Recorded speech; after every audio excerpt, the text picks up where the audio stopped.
আসসালামু আলাইকুম।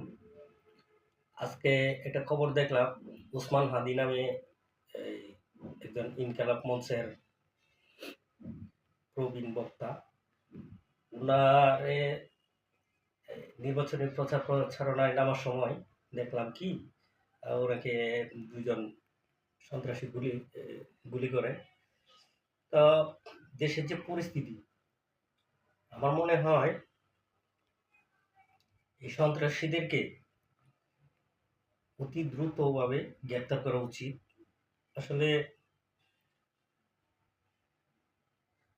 তো দুর্বৃত্তরা গুলি করছে। আহ, বাংলাদেশের প্রশাসনের উচিত দ্রুতভাবে ওদেরকে গ্রেপ্তার করা এবং আইনের আওতায় আনা। আসলে ছেলেটি